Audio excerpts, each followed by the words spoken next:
نحمده ونصلي على رسوله الكريم اما بعد فقد قال الله تبارك وتعالى كما ورد في سورة الحجرات اعوذ بالله من الشيطان الرجيم بسم الله الرحمن الرحيم يا ايها الذين آمنوا لا تقدموا بين يدي الله ورسوله واتقوا الله ان اللہ سمیع علیم. وقال عز وجل كما ورد في سورة النساء ان اللہ یأمرکم ان تؤدوا الامانات الى اہلها واذا حکمتم بین الناس فاحکموا بالعدل ان اللہ کان سمیعا بصیرا. یا ایھا الذین آمنوا اطیعوا اللہ واطیعوا الرسول واولی الامر منکم فإن تنازعتم في شيء فردوه إلى الله والرسول إن كنتم تؤمنون بالله واليوم الآخر ذلك خير وأحسن تأويلا. صدق الله العظيم. وعن أبي سعيد الخدري رضي الله تعالى عنه مثل المؤمن ومثل الإيمان كمثل الفرس في آخيته یجول ثم یرجع الی آخیتہ. رواه الامام احمد. وقال صلی اللہ علیہ وسلم المستشار مؤتمن او کما قال صلی اللہ علیہ وسلم.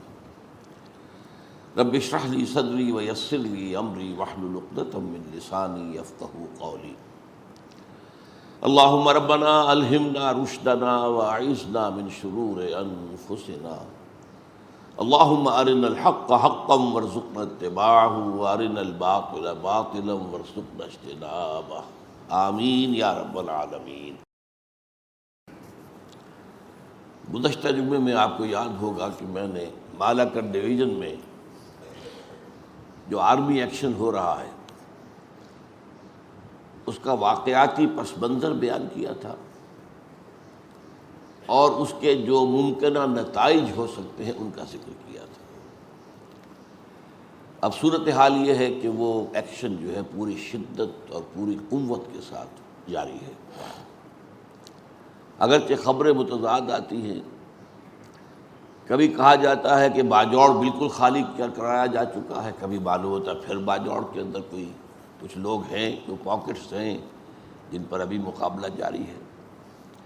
بہرحال بڑے پیمانے پر ہلاکتیں ہو رہی ہیں، فوجی ہلاکتیں بھی ہو رہی ہیں، اور جسے کولیٹرل کہا جاتا ہے کہ جو عام شہری ہیں، جو وہاں کے عام لوگ ہیں، ان کے بھی ہلاکتیں بڑے پیمانے پر ہو رہی ہیں.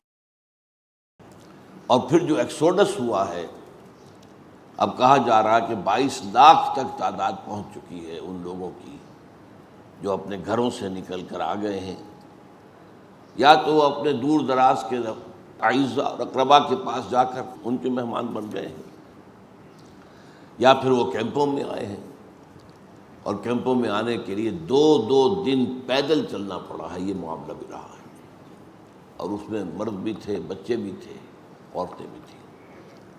یہ ایک بہت بڑا، یوں سمجھیے جیسے کہ کہا تھا، میں نے بتایا تھا آپ کو کہ بین الاقوامی ایجنسیاں کہہ رہی ہیں کہ یہ ایک بہت بڑا انسانی المیہ ہو سکتا ہے، ہیومن ٹریجڈی. بہرحال یہ تو صورتحال ہے کہ جس میں نہ میں کچھ کر سکتا ہوں نہ آپ کچھ کر سکتے ہیں سوائے اللہ سے دعا کرنے کے. البتہ ممکنہ نتائج جو میں نے بتائے تھے ان میں سے جو بہترین نتیجہ نکل سکتا ہو، جو ایک آلٹرنیٹو اختیار کیا جاتا ہو، اسے رد کر دیا گیا. وہ کیا تھا کہ نظام عدل وہاں قائم کر دیا جاتا. ان کا تو کوئی اور مطالبہ ہی نہیں، وہ علیحدہ ہونے چاہتے ہی نہیں. وہ کہتے ہیں ہمارا شرعی نظام عدل ہمیں واپس دے دو، بس ایک نکاتی مطالبہ. اگر یہ ہو جاتا تو اسلامی شریعت کی برکات ظاہر ہوتی، اور ہو سکتا ہے پھر اولاً صوبہ سرحد میں مطالبہ ہوتا کہ یہ تو بڑی بابرکت ہے، ہمیں بھی دو. پھر پورا پاکستان مطالبہ کرتا ہے اس کا. جب خیر ہے، بھلائی ہے، بہتر نتائج ہے، سپیڈی جسٹس مل رہا ہے، اور یوں سمجھیے کہ بغیر خرچے کے تقریباً مل رہا ہے، تو ظاہر بات ہے کہ کون پسند نہیں کرے گا۔ اور یہ اس طریقے سے پورے عالمی سطح پر اسلامی قوانین کے نفاذ کا جو ہے امکان ہو سکتا ہے۔ تاریخی اعتبار سے یاد دلاتا ہوں کہ آج سے کم 30-35 سال پہلے جسٹس کارنیلیس نے یہ کہا تھا کہ مسلمان ملکوں میں اسلامی قانون نافذ ہونے چاہیے۔ برطانیہ میں پرسنل لاء میں مسلمانوں کو آزادی دے دی گئی ہے اپنے قوانین پر عمل کریں، اور لوگ کہتے ہیں کہ واقعتاً یہ قوانین تو بہت اچھے ہیں۔ بہرحال یہ امکان سر دست رد کر دیا گیا جبکہ یہ ایکشن جو ہے شروع کر دیا گیا۔ اب اس کے 3 امکانات ہیں اس ایکشن کے۔ فوری طور پر کامیاب ہو جائے تو ٹھیک ہے، اور مکمل کامیاب ہو جائے جس کے امکانات بہت کم ہیں۔ اگر ہو بھی گیا تو اس کے معنی کیا ہوں گے کہ ہم نے اپنی جانیں دے کر، فوجی جانیں بھی اور عوام کی جانیں بھی، اصل میں امریکہ کو محفوظ کیا۔ امریکہ کہتا ہے ہمیں خطرہ ہے، پاکستان کے قبائلی علاقے جو ہیں وہ اصل میں اب القاعدہ کا مرکز بن چکے ہیں، ہمیں خطرہ ہے، تو ہم تو انہیں بچا رہے ہیں۔ جیسے پہلے افغانیوں نے جانیں دے کر روس کا بیڑا غرق کرایا، اور امریکہ کا دشمن جو تھا برابر کا مد مقابل، وہ ختم ہو گیا۔ جانیں تو دی افغانیوں نے، اور مسلمان مجاہدین جو کہاں سے آ کر جمع ہو گئے تھے۔ اسی طریقے سے اب یہ ہوگا، اگر ہو گیا کامیاب، لیکن یہ کامیاب اس معنی میں ہو نہیں سکتا، ناممکنات میں سے ہے کہ خاتمہ بالکل ہو جائے اور یہ معاملہ ختم ہو جائے، نہیں۔ وہی ہوگا جو افغانستان میں ہوا کہ ایک وقت میں آ کر ٹھیک ہے آپ کا قبضہ ہو گیا، امریکیوں نے پورا قبضہ کر لیا تھا، لیکن پھر کیا ہوا؟ پھر وہ جو گوریلا شروع ہوا ہے، انسرجنسی طالبان کی افغانستان، وہی یہاں ہوگی۔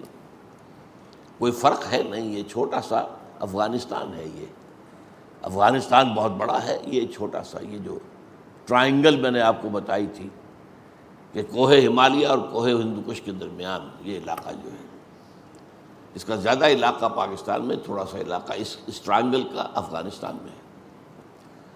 بہرحال یہاں پر گوریلا ایکٹیویٹی جاری رہے گی، ہمیں فوج رکھنی پڑے گی طویل عرصے تک۔ اس کے جو اخراجات ہوں گے وہ ہمارے بس میں تو ہے نہیں، امریکہ سے ہر وقت جو ہے ہمیں بھیک مانگنی پڑے گی۔ اس کے نتیجے میں کیا ہے کہ امریکہ کی پالیسیز جو ہیں ان کو قبول کرنا پڑے گا، اور امریکہ کا دباؤ کیا ہے؟ بھارت کا وہ اس وقت استحکام چاہتا ہے، اور ہمارے بارے میں چاہتا ہے بھارت کے تابع ہو کر رہ سکتے ہو تو رہو، ورنہ تمہارے حصے بکرے توڑ دیا جائے گا۔ کیونکہ چائنا کو اب روکنے کے لیے، کنٹین کرنے کے لیے اب ہاتھ مضبوط کرنے ہیں بھارت کے، اور راستے میں یہ پاکستان آ جاتا ہے۔ افغانستان میں ان کا قبضہ ہے، راستے میں یہ پٹی پاکستان کی ہے جو چائنا کے لیے راستہ بنتا ہے بحیرہ عرب تک جانے کے لیے۔ اس کو یقیناً مسدود کرنا ہے، چائنا کو روکنا ہے۔ بہرحال ایک شکل یہ ہے اس طریقے سے، اور تیسری شکل یہ ہے کہ یہ ناکام ہو جائے ہمارا ملٹری ایکشن، پھر تو گویا کہ یوں سمجھیے کہ بلی کے بھاگوں چھینکا ٹوٹ گیا۔ پھر امریکہ کے لیے خالص سیدھا منطقی لاجیکل یہ راستہ کھلا ہوگا، پاکستان میں خود داخلہ ہو۔ تم نہیں کر سکے، ہم کرتے ہیں، بھائی کرنا تو ہے۔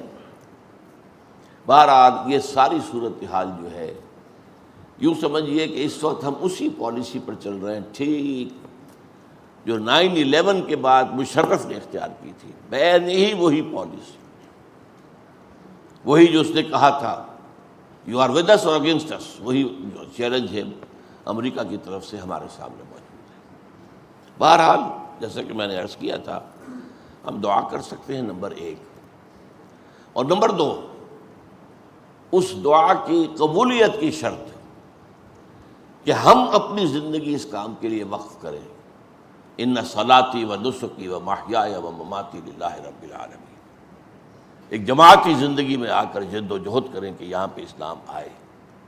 اس کے سوا اور ہم کچھ نہیں کر سکتے، لیکن ہو سکتا ہے کہ ہماری یہ اجتماعی توبہ جو ہے وہ اللہ کی رحمت کو پکار لے، اللہ کی رحمت متوجہ ہو جائے۔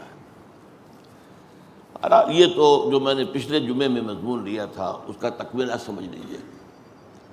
اب اس سے پچھلے جمعے میں بات کر رہا تھا کہ اسلامی ریاست یا نظام خلافت کے کیا خد و خال ہیں، خاص طور پر اس کا دستوری ڈھانچہ کیا ہوگا، دستوری خاکہ کیا ہوگا۔ اب میں اسی مضمون کی طرف آ رہا ہوں۔ بعض باتیں واضح ہو گئی تھیں۔ پہلی شے کیا ہے؟ حاکمیت اللہ کی ہے، عوام کی نہیں، کسی خاص قوم کی نہیں، کسی فرد کی نہیں، کسی خاندان کی نہیں، حاکمیت اللہ کی۔ سروری زیبا فقط اس ذات بے ہمتا کو ہے، حکمراں ہے ایک وہی، باقی بتانے آزری۔ وہ بہت بڑا بت ہو فرعون اور نمرود کی شکل میں، یا چھوٹے چھوٹے بت ہوں تمام انسان اپنی حاکمیت کے مدعی ہو کر، وہ کفر ہے اور شرک ہے۔ اور خلافت کا پہلا نقطہ کیا؟ حاکمیت اللہ کی۔ اور نمبر 2، اجتماعی خلافت مسلمانوں کی۔ پہلے جب تک نبوت کا سلسلہ جاری تھا تو نبی ہی خلیفہ ہوتے تھے، ہاٹ لائن ان کی جو تھی ٹیلی فون کی اللہ کے ساتھ جڑی ہوئی ہے، وہی آ رہی ہے، وہی خلیفہ ہے، وہ نافذ کر رہے ہیں۔ حضور پر ختم نبوت کے بعد اب یہ اجتماعی خلافت ہے مسلمانوں کی، خلافت المسلمین۔ جیسے جمہوریت میں سب لوگ حاکم ہیں، لیکن وہ کیا کرتے ہیں؟ اب سب لوگ حاکم ہو کے کہاں بیٹھیں گے؟ وائٹ ہاؤس میں سب چلے جائیں گے؟ یہ تو ممکن نہیں ہے۔ یہ تمام جو حاکم ہیں یہ ووٹ کے ذریعے سے اپنے نمائندے چنیں، 10 لاکھ کا ایک نمائندہ جو بھی ہو۔ اب گویا کہ انہوں نے اپنی حاکمیت ڈیلیگیٹ کر دی ہے اپنے نمائندے کو ووٹ دے کر۔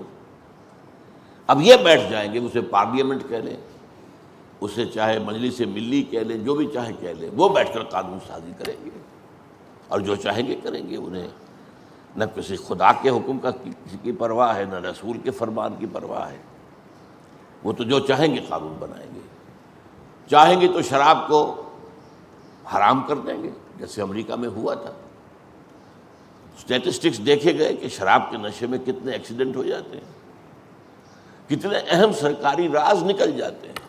اب ایک پارٹی ہو رہی ہے، سفیر بھی ہیں، یہ بھی ہیں، صدر بھی ہیں، نشہ چڑھ گیا ہے تو اب آپ بڑبڑا رہے ہیں، اور بڑبڑانے کے اندر جو حکومتی اور ریاستی راز ہے وہ نکل رہے ہیں۔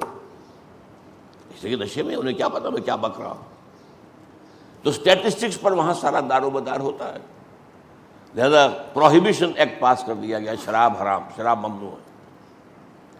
لیکن چھٹتی نہیں ہے منہ سے یہ کافر لگی ہوئی، چھڑانا کوئی آسان کام ہے۔ نتیجہ یہ نکلا کہ پھر جو پبلک کا دباؤ تھا اس کے تحت شراب کو جائز کرنا پڑا۔ یہ تو بہرحال گویا کہ انہیں اختیار ہے، جو چاہیں کریں۔ وہ ہم جنس پرستی کو جائز قرار دیں، شادیاں کروا دیں، سب اختیار ہے۔ اسی طرح اب یہ سمجھیے اس کی انالوجی، اسی طرح گویا کہ اب نظام خلافت میں ہر مسلمان خلیفہ ہے اللہ کا، ہر مسلمان خلیفہ۔ بلکہ میں آپ کو بتاتا ہوں ایک عجیب بات ہے جو کبھی شاید آپ کی توجہ نہ ہوئی ہو۔ جب سفر پر روانہ ہوتا ہے ایک مسلمان، مسنون دعا کیا ہے؟ اللہم انت الرفیق فی السفر وانت الخلیفۃ فی المال والاہل۔ اے اللہ میں تو جا رہا ہوں گھر بار چھوڑ کر سفر پر، اب اس سفر میں تو میرا رفیق ہے، اور جو اہل و عیال چھوڑ کر جا اس میں تو میرا خلیفہ ہے، تو حفاظت کرے گا۔ انت خلیفتنا فی الاہل والمال۔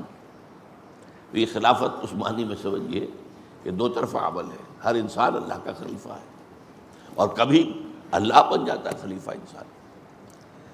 اب وہی ہوگا یہاں بھی، لوگوں کی رائے سے جب انتخاب ہوگا خلیفہ کا تو گویا کہ اپنی اپنی خلافت آپ نے اس کے حوالے کر دی، وہ اب خلیفہ بن گیا شخص۔ دونوں کی انالوجی ہے، سمجھ لیجیے اس کو۔ پہلے حاکمیت افراد کی تھی، اب حاکمیت عوام کی ہو گئی۔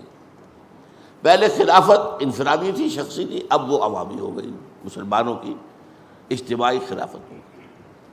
تو یہ چند باتیں تو وہ ہیں کہ جو میں پہلے بیان کر چکا ہوں، آج میں نے دہرایا ہے۔ اب آگے چلیے، مجھے ایک خط بھی اس دوران میں نے آپ کو بتایا تھا کہ موصول ہوا ہے، طویل اور ایک قابل احترام شخصیت کی طرف سے ہے، بڑے مخلص ہیں اور خلافت کو کے خیال کو اور اس کے نظریات کو پھیلانے میں بہت عرصے سے بڑی ہمت کر رہے ہیں، لیکن رسالہ بھی نکال رہے ہیں۔ انہوں نے کچھ اعتراضات کیے۔ بنیاد کیا تھی کہ آپ ان اصطلاحات کو کیوں جو اسلام کے اندر داخل کر رہے ہیں؟ ان کی بات وزنی ہے، اس کا سمجھ لیجئے، لیکن یہ کہ میرا موقف کیا ہے۔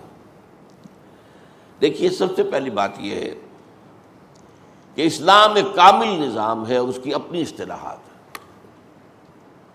کسی دوسری آئیڈیالوجی یا کسی دوسرے نظام سے اصطلاحات مستعار لے کر اسلام میں آپ داخل کریں گے تو خطرہ ہے کہ ان اصطلاحات کا جو تصور ان کے اندر ہے وہ بھی اسلام میں کہیں آ جائے گا۔ ان اصطلاحات کے حوالے سے لوگوں کے ذہنوں میں وہ تصورات بھی آ جائیں گے۔ ایک طرف یہ حقیقت ہے، ہمیں کوئی دوسری اصطلاحات استعمال نہیں کرنی چاہیے، اصطلاحات قرآن و سنت کے۔ لیکن دوسری طرف ایک اتنی ہی بڑی حقیقت یہ ہے کہ ہر دور میں جو اصطلاحات عام ہو جاتی ہیں، لوگوں کے ذہنوں تک ابلاغ اس کے بغیر ممکن نہیں ہوتا۔ آپ کو جو رائج الوقت اصطلاحات ہوں ان کے حوالے سے بتانا پڑتا ہے، بھائی یہ یوں ہے، یہ نہیں ہے، یہ ہے۔ جمہوریت ان کی یہ ہے جو کفر ہے، ہماری یہ ہے جو کفر نہیں ہے۔ یہ بات جو ہے، ان اصطلاحات کا استعمال ابلاغ عامہ کے لیے، لوگوں کو سمجھانے کے لیے، بتانے کے لیے۔ یہ جو آج کہا جاتا ہے کہ علماء کی بات لوگوں کی سمجھ میں نہیں آتی، کیوں نہیں آتی؟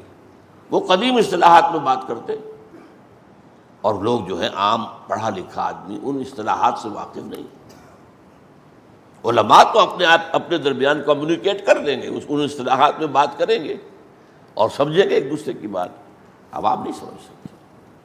اس اعتبار سے دعوت کے کام کے لیے، ابلاغ عامہ کے لیے ہمیں استعمال کرنی پڑتی ہے۔ مثال کے طور پر ایک زمانہ تھا ہمارے ہاں جب جمہوریت، اسلام اور سوشلزم کی جنگ جاری تھی۔ وہ بھٹو کا زمانہ یاد کیجئے، اس سے پہلے کی تحریکیں جو چل رہی تھیں، تو اس میں یہ ہے کہ علماء اسلامی جمہوریت کی اصطلاح کو استعمال کرتے تھے، اسلامی سوشلزم کو کہتے تھے کفر ہے۔ میں نے اس وقت بھی کہا تھا کہ یا تو آپ اسلامی جمہوریت بھی نہ کہیں، اور یا اگر اسلامی جمہوریت کی اصطلاح استعمال کرتے تو اسلامی سوشلزم بھی صحیح ہے۔ اس کی وجہ کیا ہے؟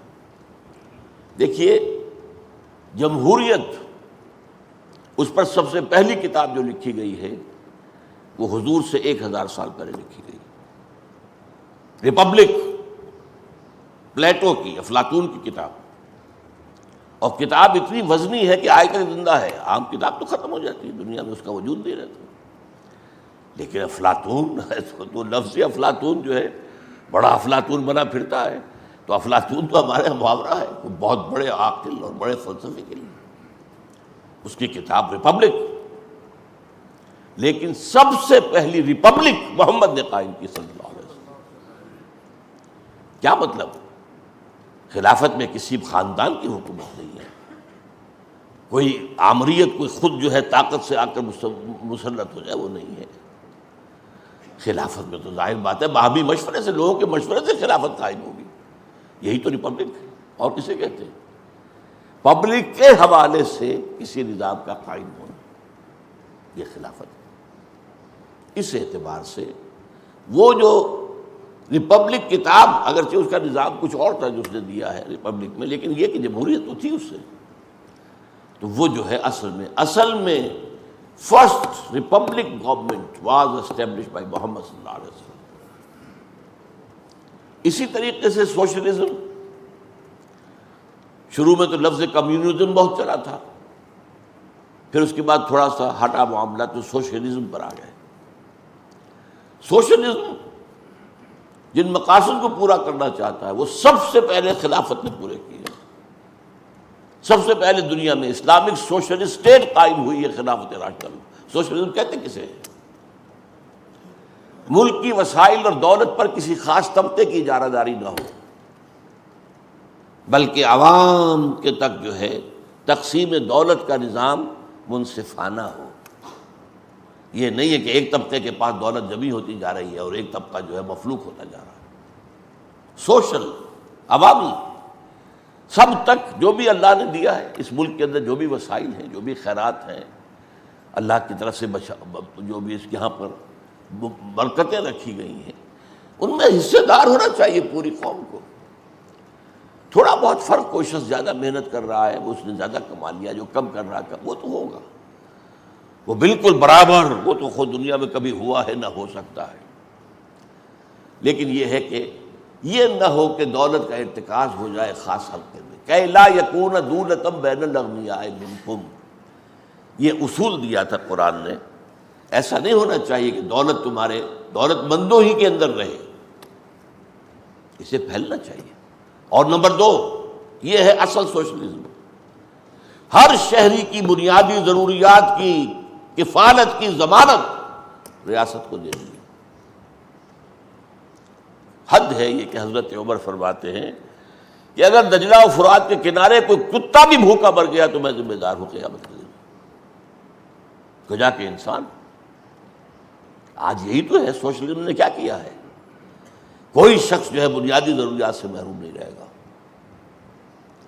یہ اب کیپٹلزم کے ساتھ جڑ کر جو آج کل سوشل ڈیموکریسی جسے کہا جا رہا ہے، سوشلزم، اسکینڈینیوین کنٹریز، وہاں کا ویلفیئر نظام دیکھیے، وہاں لوگوں کی مساوات دیکھیے.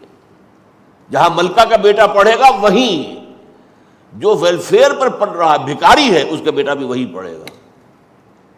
کوئی دو نظام نہیں ہے. کوئی ایلیٹ کے لیے علیحدہ اور کوئی عام آدمی عام بچوں کے لیے وہاں پر وہ دریا بھی موجود نہ ہوں اور وہاں وہ پڑھ رہے ہوں امریکہ کے اندر. یہ کیا ہے؟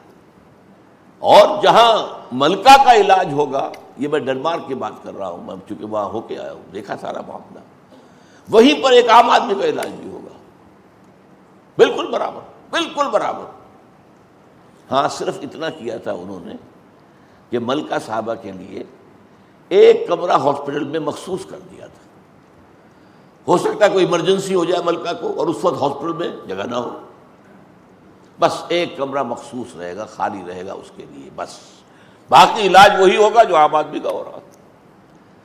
تو آخر یہ سوشلزم وغیرہ دنیا میں آیا ہے، لیکن سب سے پہلے تو اس کی ریاست قائم کی ہے محمد صلی اللہ علیہ وسلم. اصل میں یہی وہ بات ہے کہ جو شعر تو ہم پڑھتے ہیں لیکن گہرائی میں نہیں جاتے. ہر کجا بینی جہان رنگ و بو، تم جہاں کہیں بھی دنیا میں خیر دیکھو گے، بھلائی دیکھو گے، اچھا رنگ ہو تو آدمی کو اچھا لگتا ہے، اچھی خوشبو ہو تو اچھا لگتا ہے نا. ہر کجا بینی جہان رنگ و بو، آنکھ از خاکش بروید آرزو، وہ خوبیاں کہ جس کی خاک سے آرزو پروان چڑھتی ہے، انسانوں کے امنگ. یاد نور مصطفیٰ اورا بہاست، یا تو یہ ساری روشنی مصطفیٰ کی عطا کردہ ہے صلی اللہ علیہ وسلم. یہ ریپبلک نظام کس نے دیا ہے؟ محمد نے دیا صلی اللہ علیہ وسلم. ہاں تم نے اس کے ساتھ کفر جوڑ دیا، یہ بات تم نے کی ہے. تم نے اس حاکمیت کو عوامی بنا دیا، یہ کفر کر دیا. جو نظام دیا تھا محمد نے وہ تو جمہوریت کا نظام تھا، ریپبلک تھا. یہی علامہ اقبال نے اپنے لیکچرز میں کہا ہے کہ republic system of government is very close to Islam, اور صحیح کہا ہے، میں مانتا ہوں. تو اس اعتبار سے ہر کجا بینی جہان رنگ و بو، یہ نوع انسانی کی ترقی ہے نا. اب آپ دیکھیے امریکہ کے اندر ایک الیکشن ہوا، الیکشن کے بعد ایک صدر نکل گیا، دوسرا صدر داخل ہو گیا. کوئی جھگڑا، کوئی لڑائی، کوئی اس پہ دنگا، کو فساد، حکومت چھوڑ کے جانا کوئی آسان کام ہے؟ 8 برس تک جس نے حکومت کی تھی بس وہ فیصلے کے بعد قانون باہر آ گیا. تو یہ چیزیں ہیں نا، یہ ان کے اچیومنٹس ہیں. لیکن یہ سب کیا ہے؟ یہ سب محمد کی دین ہے صلی اللہ علیہ وسلم۔ ہر کجا بینی جہان رنگ و بو، کے از خاکش بروید آرزو، یا ز نور مصطفیٰ اورا بہاست، یا تو نور مصطفیٰ صلی اللہ علیہ وسلم سے مستعار ہے یہ روشنی، یہ نور، یا ہنوز اندر تلاش مصطفیٰ، یا ابھی نوع انسانی ابھی تلاش مصطفیٰ میں آگے بڑھ رہی ہے۔ بہت سے پہلو ابھی ایسے ہیں کہ جو مصطفیٰ نے دیے ہیں صلی اللہ علیہ وسلم، ابھی تک نوع انسانی وہاں نہیں پہنچے۔ دو ہی راستے ہیں، یا تو جو کچھ ہے وہ مصطفیٰ کی عطا ہے صلی اللہ علیہ وسلم، اور یا یہ کہ ابھی جو کمی ہے وہ اس لیے ہے کہ ابھی نور مصطفیٰ کے اس حصے سے انسان نے استفادہ نہیں کیا ہے۔ بہرحال یہ ہے اصل میں میرا موقف۔ میں نے اس وقت بھی کہا تھا، یہ تو بات میں کر رہا ہوں نا سن 68 69 70 71، یہ جب بہت رائٹ اور لیفٹ، دائیں اور بائیں، رائٹسٹ لیفٹسٹ، یہ اور سوشلزم کا نعرہ، اور پھر وہ اسلام کے لیے وہ بڑے بڑے جلوس نکلے تھے شوکت اسلام کا، یہ سارے کچھ یاد ہے کہ نہیں کی چیزیں؟ اس وقت کیا تھا؟ یہ تھا کہ جمہوریت تو اسلامی ہو سکتی ہے، سوشلزم بھی، بالکل غلط بات ہے۔ اسی اقبال نے جس نے کہا ہے کہ republic form of government is very close to Islam, وہی کہتا ہے Marxism plus God is equal to Islam. Marxism کا جو نظام اس نے دیا تھا اس میں خدا کو شامل کر دو اگر، تو یہی اسلام بن جائے گا۔ جب وہاں سے خدا کو نکال دیا وہ کفر ہے، وہ شرک ہے۔ تو یہ چیزیں در حقیقت میں نے آپ کے سامنے رکھی ہیں اصولاً۔ ہاں یہ کرنا چاہیے کہ دوسروں تک، عوام تک بات پہنچانے کے لیے تو جدید اصطلاحات استعمال ہوں، لیکن کوئی اگر تنظیم ہے اسلامی وہ ریورٹ کرے اصل اصطلاحات کی طرف، اور وہ اصطلاحات اصل جو ہوگی وہ قرآن و سنت کی ہوگی، کیونکہ دوسری اصطلاحات کے حوالے سے خواہ غلط تصور بھی اس کے ساتھ جو شامل کر دیا گیا ہے، جمہوریت کا جو تصور آج دے دیا گیا ہے وہ آ جاتا ہے ذہن کے اندر۔ لہٰذا ضرورت ایک ہے ابلاغ کی، لیکن پھر احتیاط کی بھی ضرورت ہے۔ تو یہ چند باتیں تو میں نے اس بارے میں کہی ہیں۔ اب آپ میں ذرا اس خلافت کے نقشے کے بارے میں کچھ مزید لانا چاہتا ہوں آپ کے سامنے۔ دیکھیے ایک آیت میں نے آپ کو پڑھ کر سنائی ہے، سورہ حجرات کی پہلی آیت، یا ایھا الذین آمنوا لا تقدموا بین یدی اللہ ورسولہ واتقوا اللہ ان اللہ سمیع علیم۔ اب اس کا مطلب کیا ہے؟ اہل ایمان اللہ اور اس کے رسول سے آگے مت بڑھو، اللہ سے ڈرتے رہو۔ اللہ تعالیٰ سب کچھ سننے والا اور سب کچھ جاننے والا ہے۔ اس آیت میں یوں سمجھیے کہ اسلامی ریاست کے اندر لیجسلیشن کا جو دائرہ ہے، جو تصور ہے، وہ دے دیا گیا۔ سورہ حجرات جو حضرات بھی میرا منتخب نصاب انہوں نے پڑھا ہے، سنا ہے، یہ اسلامی ریاست کے ہی خد و خال پر مشتمل ہے۔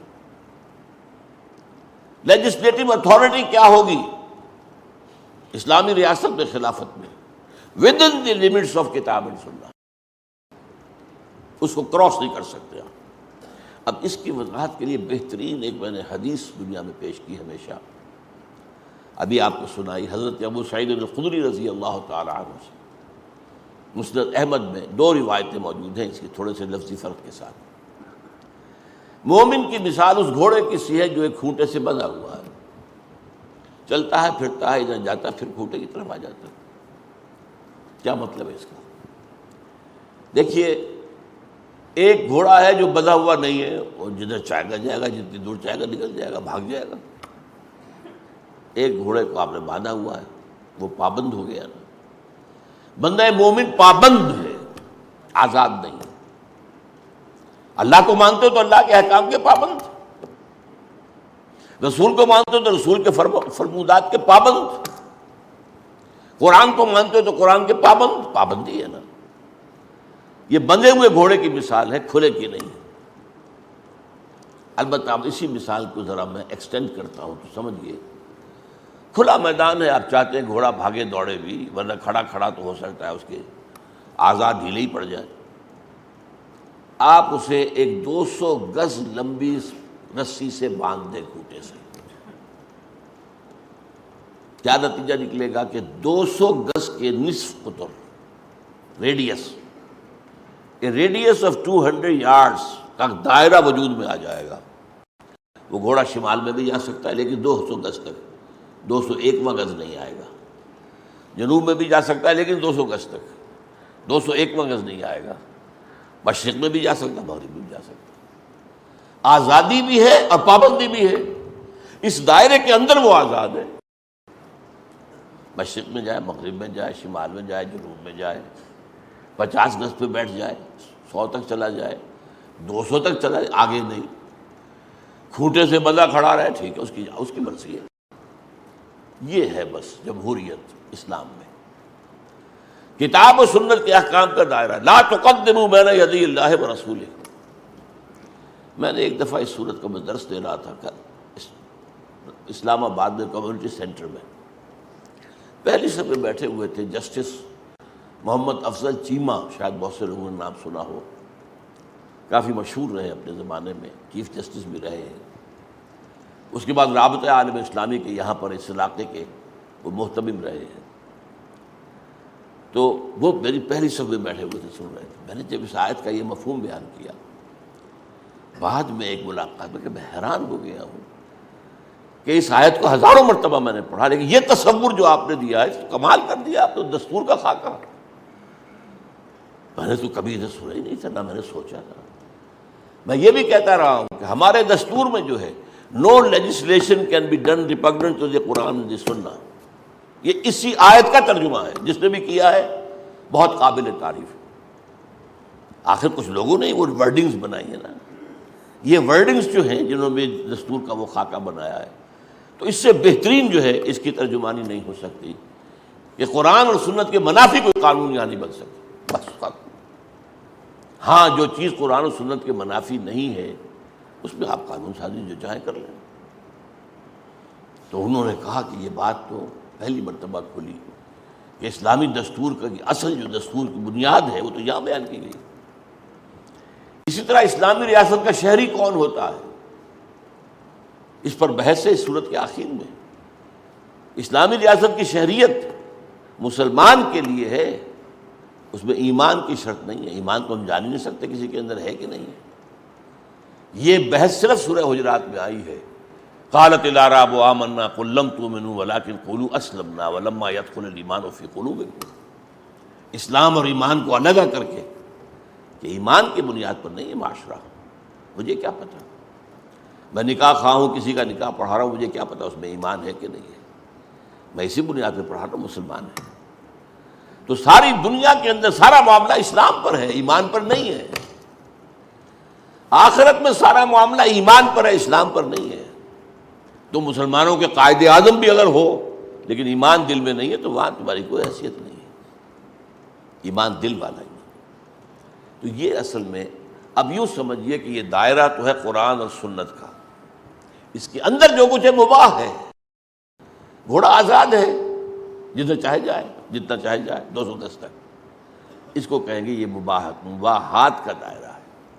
اس مباحات کے دائرے میں آپ جو بھی چاہیں بہتر سے بہتر مشاورت کا نظام بنا لیں، جس کو میں کہتا ہوں کہ اب اس میں جو انسٹیٹیوشنلائزیشن ہوئی ہے، اس حقیقت کو مان لیجئے کہ وہ وسٹ نے کی ہے، ہم نے نہیں کی ہے.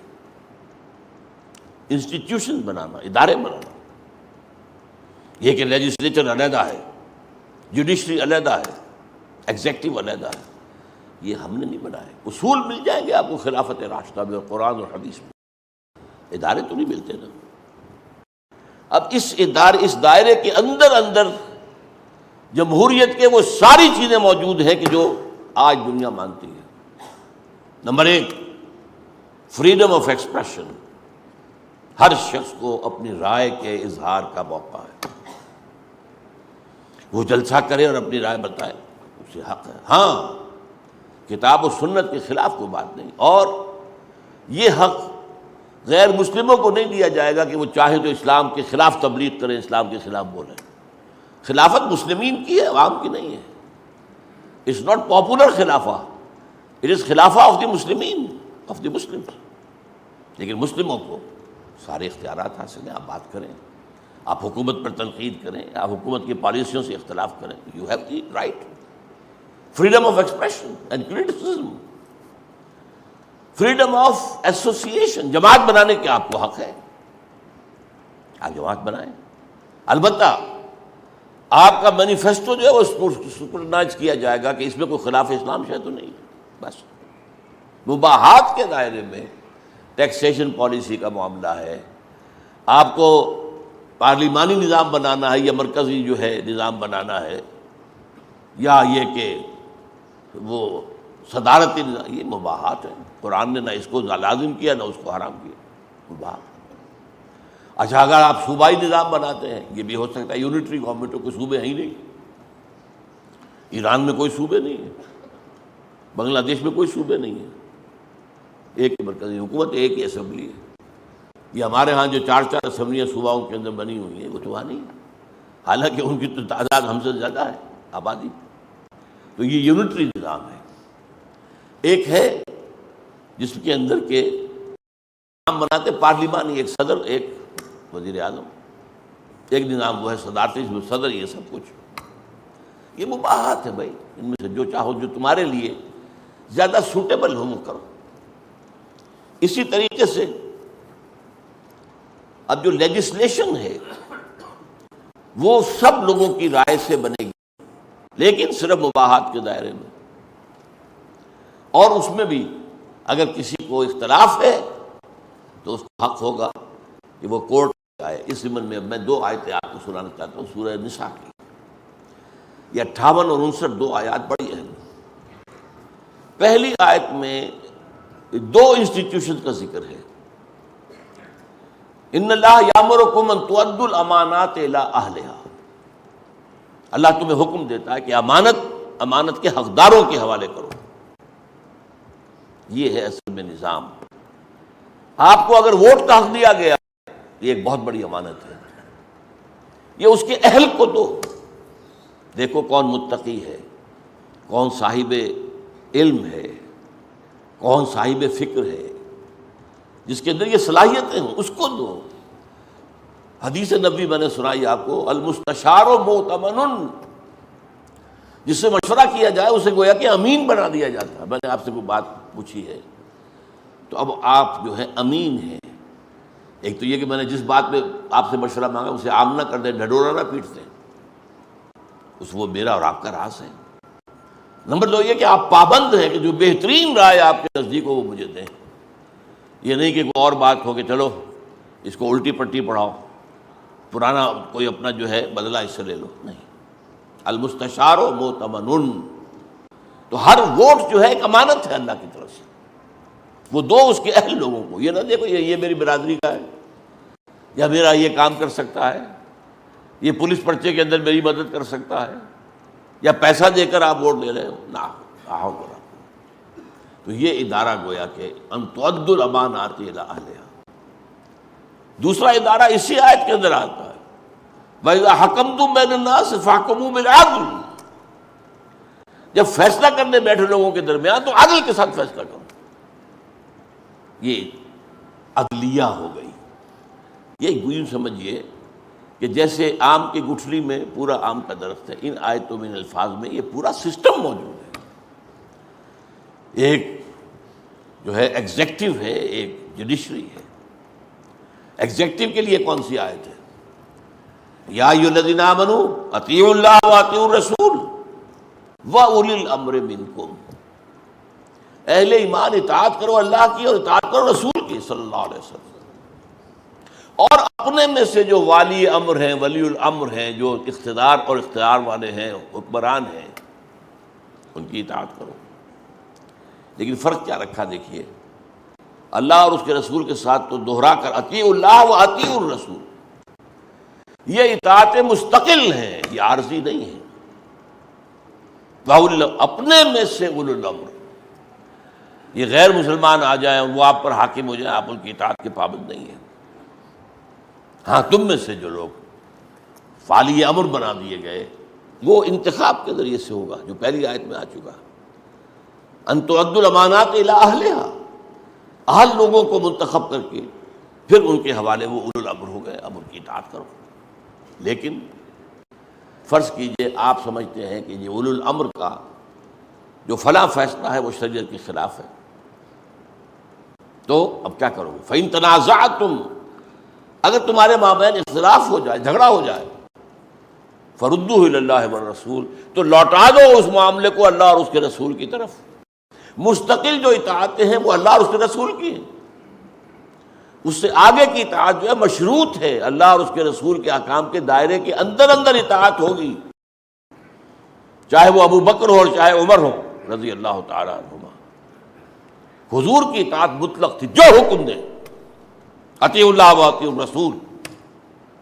اولو الامر کی اطاعت مطلق نہیں ہے، بلکہ وہ اللہ اور اس کے رسول کے احکام کے دائرے کے اندر اندر ہے، اور اس میں بھی ایک شخص کی رائے ہو سکتی ہے، انٹرپریٹیشن کا فرق ہو سکتا ہے، اختلاف ہو سکتا ہے کہ فلاں کام تو شریعت کے خلاف ہو گیا، اللہ اور اس کے رسول کے حکم کے منافی ہے، فردوا الی اللہ والرسول، تو لوٹا دو اسے اللہ اور اس کے رسول کی طرف۔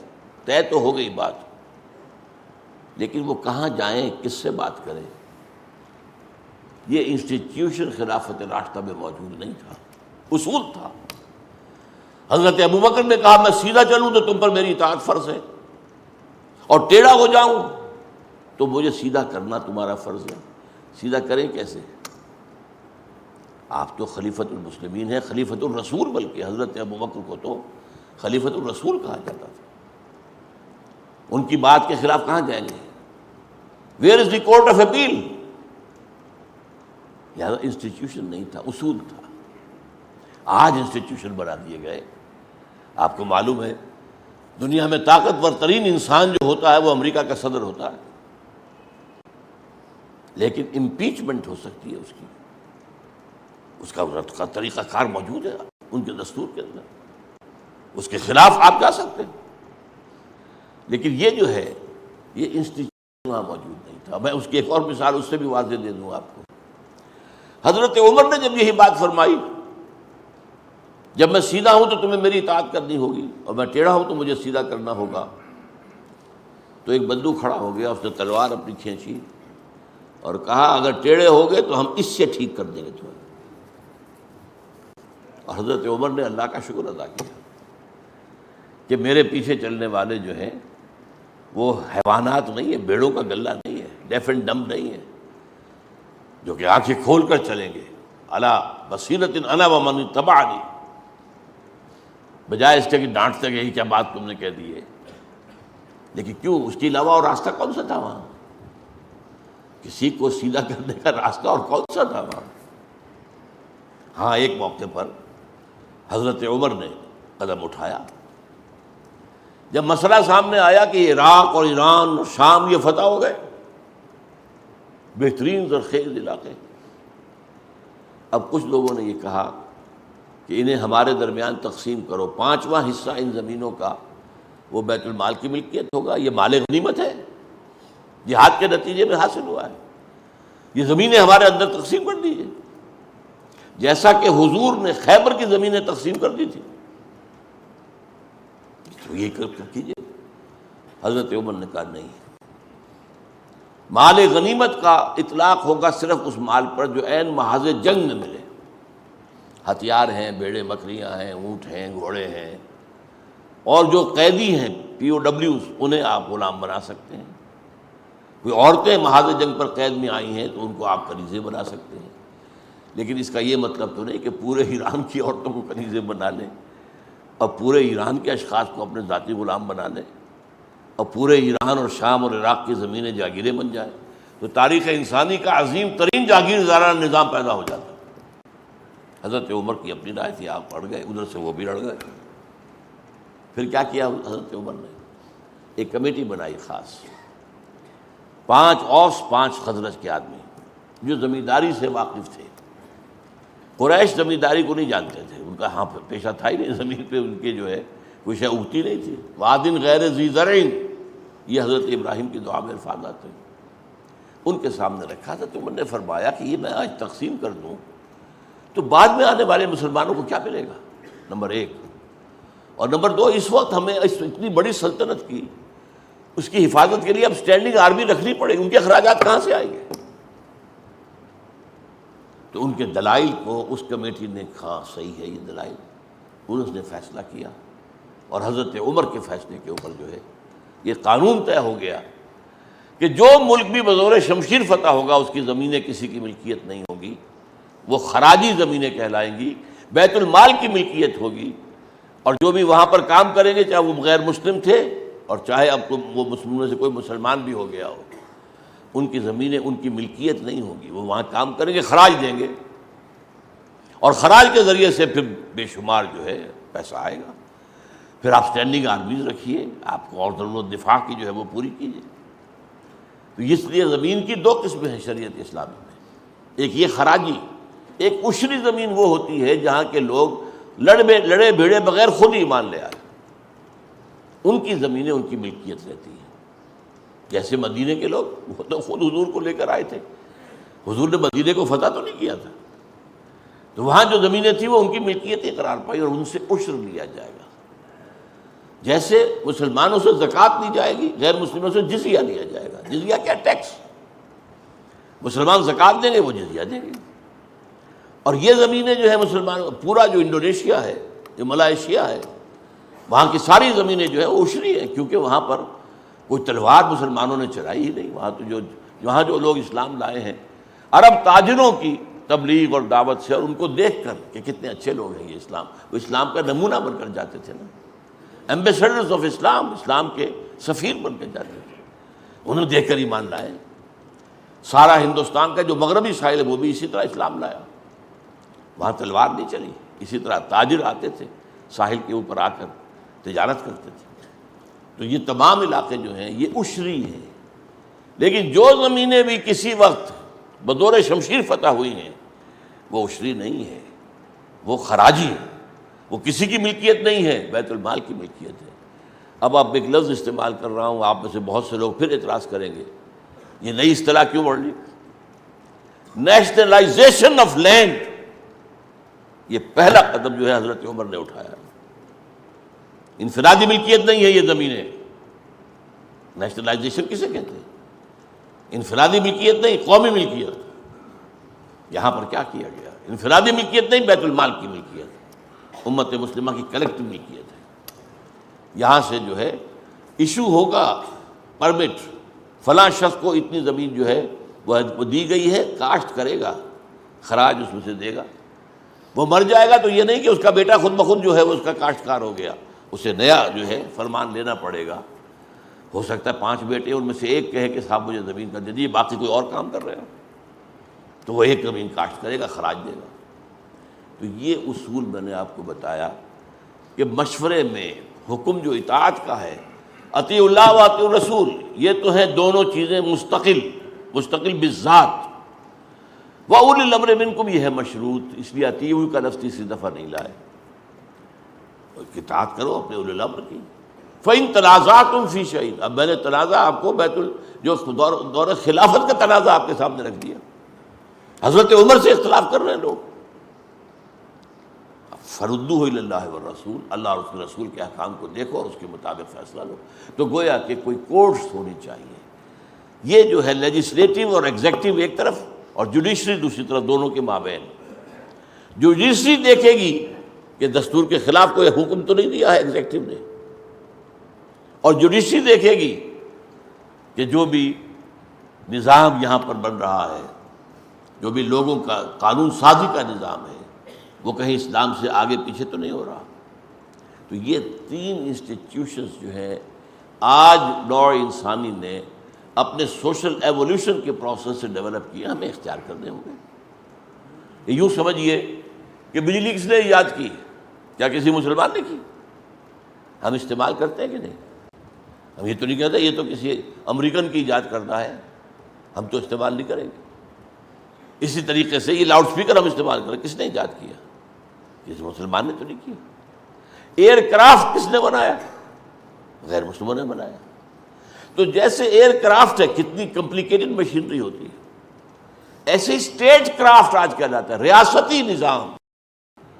یہ اسٹیٹ کرافٹ جو ہے باقاعدہ ایک نظام انسٹیٹیوشن کی شکل میں، یہ ویسٹ نے ڈیولپ کیا ہے، اگرچہ اصول محمد کے لیے عطا کردہ ہے صلی اللہ علیہ وسلم۔ جمہوریت ریپبلک حضور کی دی ہوئی ہے، سوشلزم حضور کا خلافت راشدہ کا دیا ہوا۔ لیکن یہ کہ آج کے اب ہم جب لیں گے جمہوریت کو اسے اسلامی کر لیں گے، مسلمان کریں گے پہلے، حاکمیت عوام کی ختم، اللہ کی حاکمیت۔ ہم جب سوشلزم کو اختیار کریں گے تو اپنے اصولوں کے مطابق کریں گے، لیکن مقاصد کیا ہے؟ وہی ہے جو سوشلزم کے ہیں، دولت کی تقسیم منصفانہ ہو اور ہر شہری کی بنیادی ضروریات کی کفالت کی ذمہ داری ریاست پر۔ یہ نظام اللہ کے عطا کردہ ہے، اللہ کے رسول کے عطا کردہ ہے۔ ہر کجا بینی جہان رنگ و بو، کہ از خاکش بروید آرزو، یا ز نور مصطفیٰ برا بہاست۔ جو بھی خیر اور چمک ہے، کہیں پر روشنی ہے، وہ اصل میں نور مصطفیٰ سے مستعار لی گئی ہے۔ یا ہنوز اندر تلاش مصطفیٰ است، یا ابھی آج کی دنیا جو ہے سود کی حرمت کو نہیں پہنچ پائی۔ جو نظام محمد نے دیا اور قرآن نے دیا، یہ سود اور جوا، آپ دیکھ رہے ہیں آج کس طرح وہ کیپٹلزم کا پنکچر ہو گیا، چاروں ٹائر پنکچر ہوئے پڑے ہوئے، برا حال ہے اس وقت مغربی دنیا کا۔ اور وہ سوچنے پر مجبور ہو گئے کہ ہمیں کسی سیمی امریکن جو ہے سیمائی کہتے ہیں، کوئی سیمی سوشلسٹ نظام اختیار کرنا پڑے گا۔ اور بڑا وہاں فساد ہے، تم بینکوں کو billions and billions of dollar دے رہے ہیں بینکوں کو، کیوں؟ ہمارے ٹیکس کی رقم ہے اور ان بینکوں کو بچانے کے لیے خرچ کر رہے ہیں۔ بھائی وہ اپنے کیپٹلزم کو بچانے کے لیے، وہاں تو ٹریلین تک بات پہنچی ہوئی ہے، یہ سارے بینک بیٹھ رہے ہیں۔ یہ بینک جس کا اقبال کو میں نے آپ کو سنایا ہے، این بنوک این فکر چالاک یہود۔ یہ جو بینکنگ کا نظام ہے، بنوک جو ہے بینک کی جمع، این بنوک این فکر چالاک یہود، نور حق سینہ آدم ربود۔ اس نے انسان کو بھیڑیا بنا دیا ہے۔ وہ جو نور ملکوتی تھا، نفخت فیہ من روحی، وہ جو ڈیوائن سپارک اندر تھا نکال کے باہر پھینک دیا۔ اب انسان بھیڑیا رہ گیا ہے، بھیڑیا ہے یا کتا ہے یا سور ہے۔ تا تہو بالا نہ گردہ دی نظام، جب تک یہ نظام تہو بالا نہ ہو جائے، دانش و تہذیب و دین سودائے خام۔ کہاں کی دانش، کہاں کا دین، کہیں بھی نہیں، کچھ بھی نہیں ہوگا۔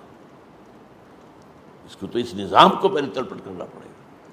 بہرحال اس پہلو تک ابھی ہمارا جو مغربی نظام ہے یہاں تک نہیں پہنچ پایا۔ حالانکہ آخری بات آئے گی یہی کہ اس میں بھی وہی نظام لینا پڑے گا جو محمد عربی صلی اللہ علیہ وسلم۔